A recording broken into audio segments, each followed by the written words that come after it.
Saludos y bienvenidos. Soy Víctor Jumbo y aquí me acompaña André Montoya. Hoy vamos a dar una corta explicación sobre lo que es la organización de proyectos, algo muy relevante dentro de todo el ciclo de vida de un proyecto, según menciona José Ramón Rodríguez en su libro, el cual describe en cortos segmentos la organización de proyectos para una mejor comprensión. Sin más preámbulos, explicaremos todo el contenido.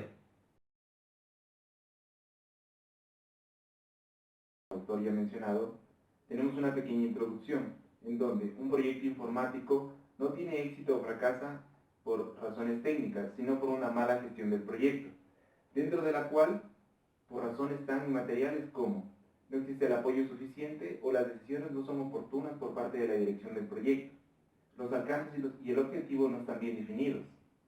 La razón de que la organización del proyecto se analice en la fase de ejecución es debido a que es mucho más crítica en esta fase.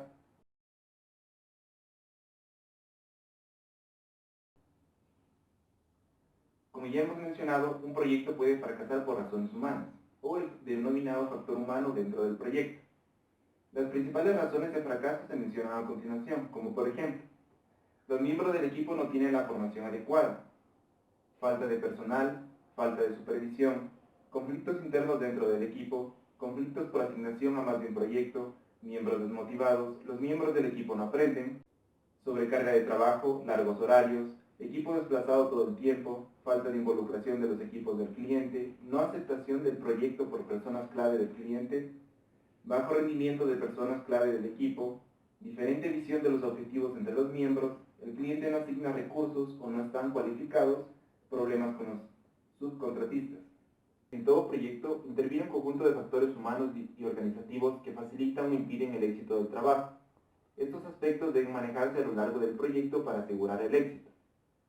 Este autor define que la organización del proyecto es una actividad que se realiza a lo largo del ciclo de vida del mismo, durante las 7 actividades como vemos en el siguiente gráfico, tomando en cuenta las dos vertientes de la organización del proyecto, que es la gestión de equipo y la gestión del cambio.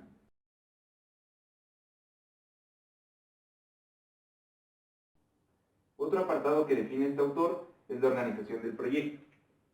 ¿Por qué debemos organizar un proyecto? Organizar un proyecto consiste en crear condiciones que establezcan o faciliten lo siguiente: la coordinación puesta en marcha, toma de decisiones, seguimiento y finalización de tareas, que facilite comunicarse a las personas encargadas de cada tarea con las personas que realizan la misma u otra tarea asociadas a la suya. Uno de los factores más importantes dentro de la estructura de organización del proyecto es definir los roles y responsabilidades de cada uno de los integrantes del equipo o las personas que intervienen en el proyecto. El siguiente autor define una matriz genérica de responsabilidades en donde interviene cada uno de los actores con su rol en cada una de las etapas del ciclo de vida del proyecto. Por ejemplo, la alta dirección, que es la encargada de aprobar el proyecto, pero está informada de las demás etapas del proyecto. El director general es el que aprueba el cierre del proyecto, puede colaborar en la etapa de aprobación y está informado del resto de las etapas del ciclo de vida. El patrocinador del proyecto es el que aprueba la definición del proyecto, puede colaborar en la aprobación del proyecto y es el que aprueba las demás etapas del ciclo de vida del proyecto. El gerente del proyecto es el que decide la planificación, ejecución y cierre del ciclo de vida del proyecto y puede participar en la definición del proyecto.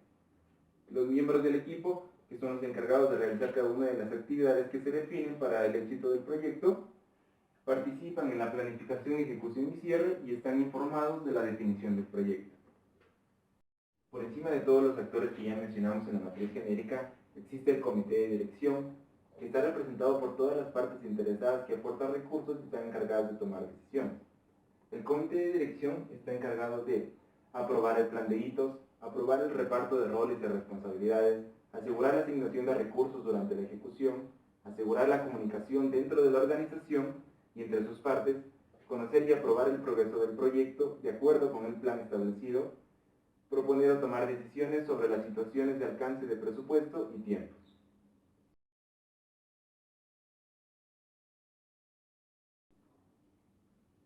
Otro de los apartados que define este autor para la organización del proyecto es el jefe del proyecto. ¿De qué es responsable este? Es responsable de organizar el trabajo dentro del equipo y sus relaciones con la organización cliente. Dirige el proyecto desde la planificación hasta el cierre, es decir, que participen en la mayoría de las etapas del ciclo de vida de proyectos. Cumplir con los objetivos en tiempo y costo. Por lo tanto, gestionar requiere las siguientes habilidades por parte del líder o jefe de proyectos. El jefe de proyectos debe poder generar confianza y sentimiento de equipo, escuchar activamente, interés en los sentimientos del equipo, reconocer la diversidad, actitud positiva, cálida y accesible, mantiene informado al equipo, sabe reconocer y aceptar las posibilidades del equipo, aporta una visión clara, es buen entrenador, suele tener otras cualidades y además tiene el conocimiento suficiente para ejercer ese cargo. Tenemos la matriz de roles y responsabilidades. Para comprender de una mejor manera esta matriz debemos entender dos puntos importantes que son: primero, todo proyecto es distinto, es decir, todos tienen una organización distinta, un conjunto de reglas únicas, problemas de negocio específicos, componentes técnicos y personales de diverso carácter. Y segundo, el diálogo debe ser constructivo con el cliente y equipos de trabajo, es decir, clarificar la contribución de cada miembro, la relación entre equipos y cliente debe ser óptima. Además, la toma de decisiones debe ser adecuada por parte del gerente por beneficio total de la empresa. Entonces, la matriz de roles y responsabilidades es un instrumento que nos permite realizar y documentar todos los puntos anteriormente mencionados.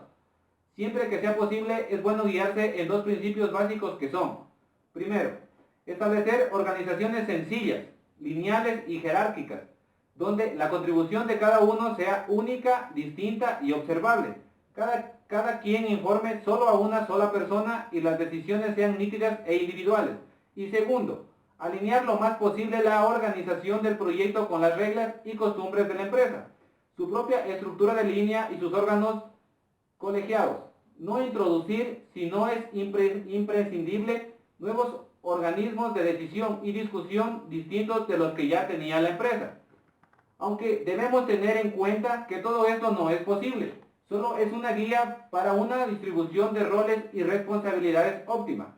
A continuación vamos a observar la matriz de roles y responsabilidades, la cual es la representación de la relación entre los hitos o actividades del proyecto versus los responsables, que pueden ser el personal directivo del cliente, del departamento, proveedores, entre otros. Además, la matriz puede complementarse con una página de reglas para todo el equipo. Dentro de la comunicación debemos comprender que el primer trabajo del gerente con relación al equipo es transmitir una visión clara y detallada del proyecto y de lo que se espera de cada miembro. Y el segundo es establecer las reglas básicas de funcionamiento y comunicación como las que podemos observar a continuación.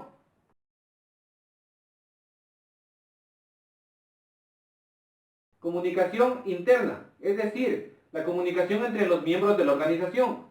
Comunicación externa. La importancia reside en proyectar, promover y reforzar la imagen de la organización. Y sin olvidarnos de la comunicación individual, en la cual debemos saber expresar tanto oral y mediante gestos o mímicas. Siempre debemos tener en cuenta que las habilidades de comunicación son una competencia básica para el gerente de un proyecto.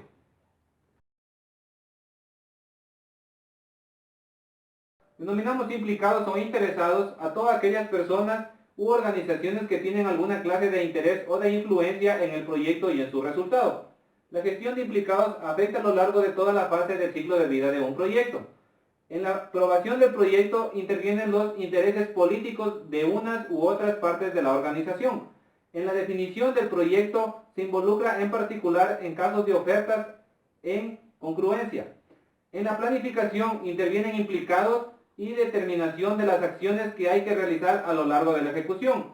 En la ejecución del plan es habitual que los implicados se muevan por intereses a lo largo de todo el proyecto. Y en el cierre intervienen en la realización de la implantación técnica, en la entrega y en los primeros meses desde la puesta en marcha del sistema.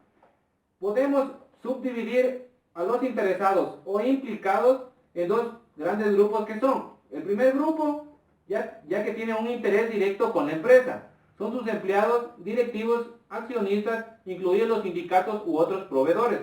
Y el segundo grupo tiene un interés más lejano, pero importante para la imagen de la empresa, como son los medios de comunicación, organizaciones profesionales, la administración pública, los políticos y el público en general. A continuación podemos observar el proceso de gestión de implicados.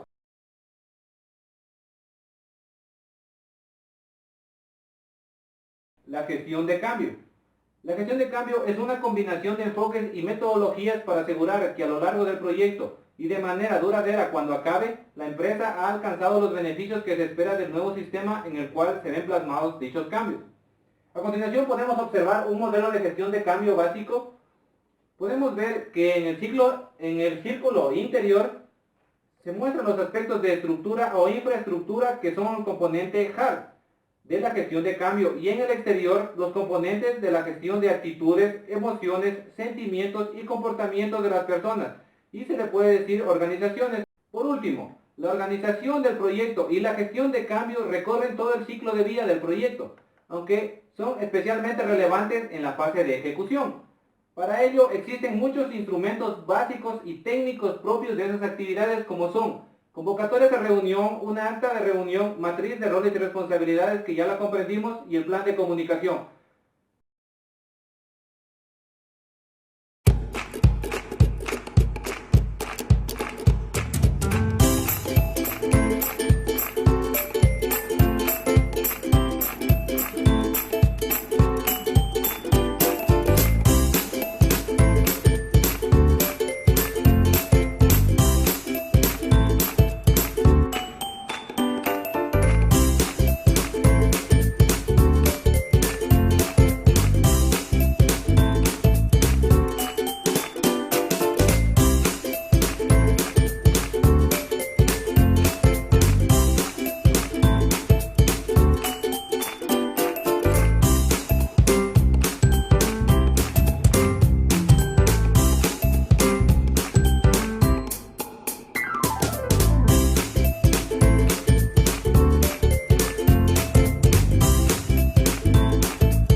Created using Powtoon.